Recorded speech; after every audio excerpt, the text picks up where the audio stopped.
साथियों, स्वागत है आप सभी का आपके अपने परिवार जहांगीर जी के क्लासेज के यूट्यूब चैनल पे। तो साथियों, आज आप सभी को यानी कि एसएससी जीडी 2024 जिसका जो 2022 की परीक्षा थी, जो कि उसका 2023 यानी कि 10 जनवरी से उसका एग्जाम चला था। तो 10 जनवरी की जो कि फर्स्ट शिफ्ट जीके का पेपर है वो आप सभी के बीच में लेके आया हूँ। आप सभी को पता चलेगा, यानी कि 2021 का पेपर है 10 जनवरी का। आप सभी को जानकर खुशी हुई, आप सभी देखकर पता लगा लोगे यानी कि जीके कैसी आती है एसएससी जीडी में। तो बिल्कुल साथियों, चैनल को सब्सक्राइब करो और बेल आइकन को प्रेस करो और ज़्यादा से ज़्यादा साथियों तक ये वीडियो शेयर करो। यानी कि 10 मिनट हिंदी और 10 मिनट आप जीके अगर रोज़ देख लोगे तो आपको बिल्कुल एग्जाम में बहुत ही अच्छा फ़ायदा होने वाला है।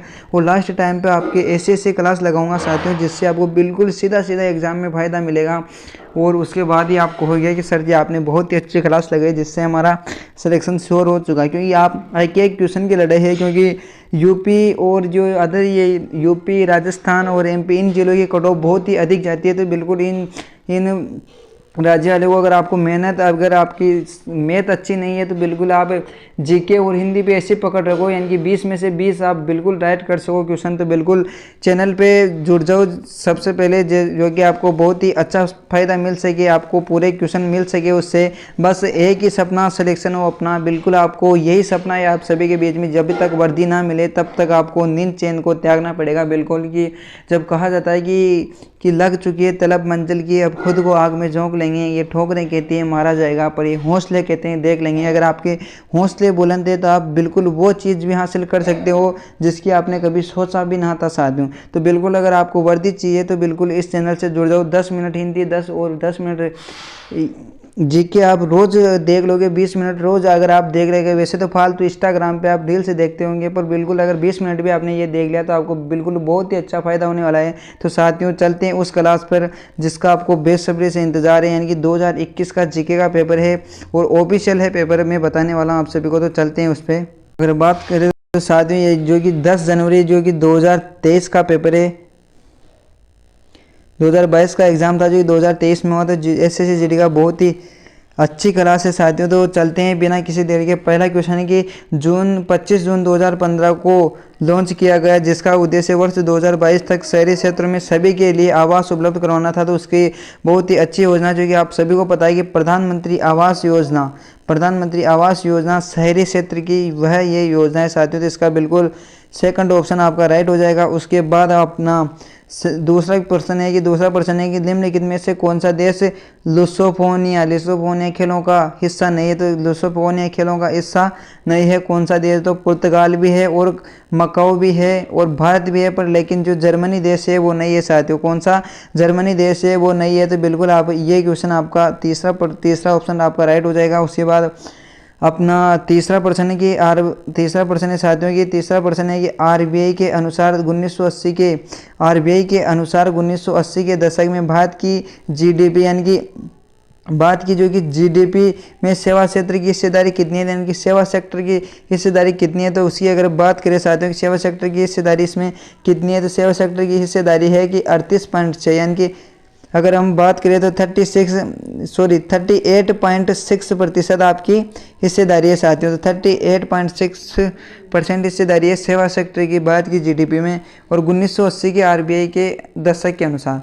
उसके बाद अगला क्वेश्चन है कि यानी कि चौथा क्वेश्चन है साथियों कि अपना चौथा क्वेश्चन है कि निम्नलिखित में से कौन सा त्यौहार असम में देवी कामाख्या माता के कि कामाख्या माता में आपका अम्बुबाची का मेला भी भराता है। तो देवी कामाख्या के मासिक धर्म की अवधि को चिन्हित करता है। तो मासिक धर्म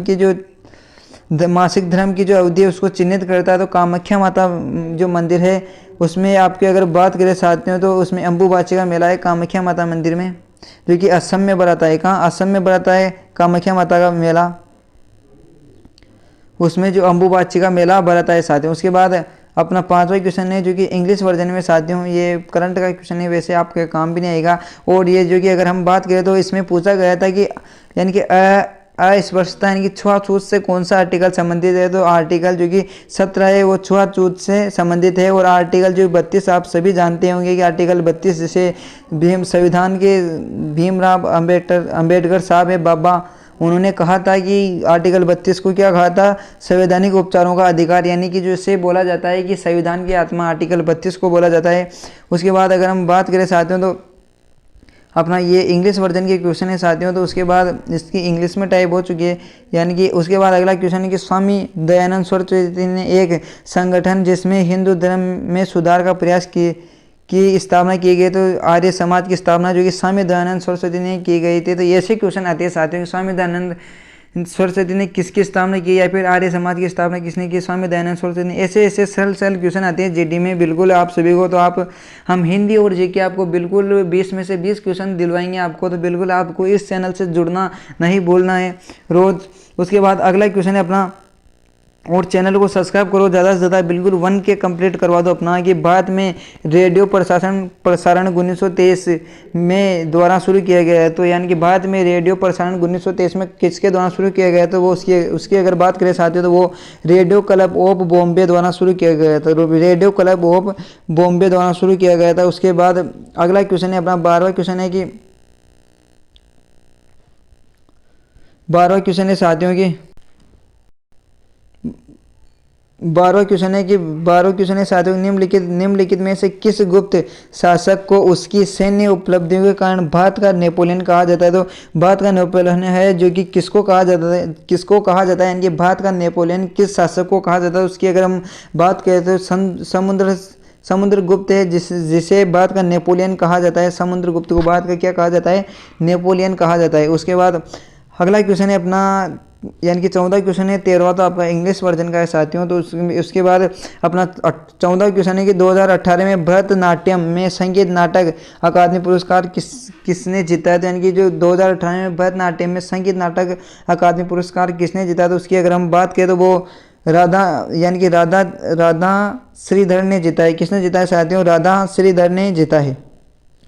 राधा श्रीधर ने जीता है। तो आपका ये फर्स्ट ऑप्शन आपका राइट हो जाएगा। उसके बाद आपका 15वां क्वेश्चन जो कि आपका ये क्या बोले, अगर हम 15वां क्वेश्चन है इंग्लिश वर्जन का है। उसके बाद 16वां क्वेश्चन है कि निम्न नवंबर 2022 तक की स्थिति के अनुसार, नवंबर यानी कि करंट का क्वेश्चन है कि नवंबर 2022 तक की स्थिति के अनुसार निम्नलिखित में से कौन दिल्ली भारत का उपराज्यपाल था। यानी कि दिल्ली जो कि यूटी है, दिल्ली यूटी का जो कि राज्यपाल वो कौन था, तो उसकी उपराज्यपाल कौन था। तो उसकी अगर हम बात करें तो विनय कुमार सक्सेना जो कि भारत का राज्यपाल है, और जो कि विनय कुमार सक्सेना जो कि दिल्ली के उपराज्यपाल है। और अगर हम बात करें तो वहाँ के जो सीएम की अगर बात करें तो अरविंद केजरीवाल जी है, और उसमें उपराज्यपाल की अगर पूछा है तो वो है विनय कुमार सक्सेना। उसके बाद 17वां क्वेश्चन है कि ई कृष्णा अय्यर का संबंध किस नृत्य से, तो कृष्णा अय्यर का संबंध है साथियों भरतनाट्यम से,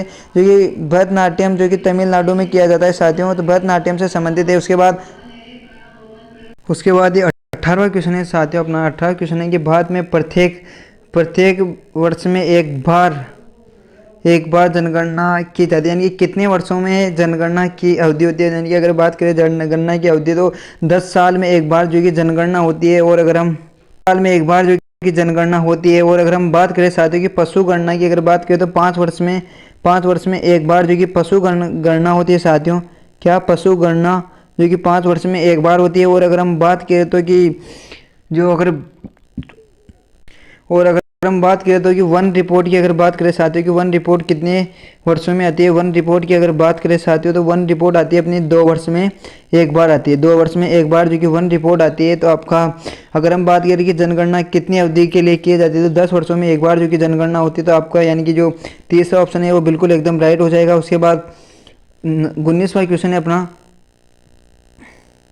19वां क्वेश्चन है साथियों की 19वां क्वेश्चन है कि मार्च 2022 में किस केंद्रीय मंत्री ने India water pitch pilot scale startup challenge launch किया गया। तो अगर हम बात करें तो India water pitch pilot scale startup challenge launch किया गया। तो उसकी अगर हम बात करें साथियों तो वो किया गया था हरदीप सिंह पुरी ने किया गया था। किसने किया गया था, हरदीप सिंह पुरी। यानी कि जो आपका फर्स्ट ऑप्शन है वो बिल्कुल एकदम राइट हो जाएगा साथियों, हरदीप सिंह पुरी ने किया गया था। उसके बाद 20वां क्वेश्चन है जो कि आपका इंग्लिश वर्जन है। तो बिल्कुल साथियों कैसी लगी आपको क्लास, अगर अच्छी लगी है तो बिल्कुल आप कमेंट करके बताएं, यानी कि बहुत ही अच्छा, यानी कि पूरे एसएससी जीडी के तो पूरे पेपर करवाऊंगा, ये करवाऊंगा। और उसके बाद 2019 के वो भी अगर आप कमेंट करके बताओगे तो उन वे भी जो है वे भी पूरे आपको करवाऊंगा, यानी कि बहुत ही अच्छी क्लास लूँगा। बिल्कुल जीके और हिंदी दोनों आप मेरे पे छोड़ दो, 2 विषय, बिल्कुल रोज़ 10-10 मिनट 8-8 मिनट रोज़ वीडियो देख लेंगे तो आपको बिल्कुल बहुत ही अच्छा फ़ायदा होगा एग्ज़ाम में साथियों। तो मिलते हैं किसी नेक्स्ट सेशन के साथ। बिल्कुल क्लास कैसे लगी कमेंट कर ज़रूर बताएं। और मैं वो क्वेश्चन लेके आऊँगा आपके पास जो कि जीके के और साइंस के, जो आपको बिल्कुल सीधे सीधे एग्जाम में छपेंगे। तो बिल्कुल चैनल को सब्सक्राइब करो और बेल आइकन को प्रेस करो।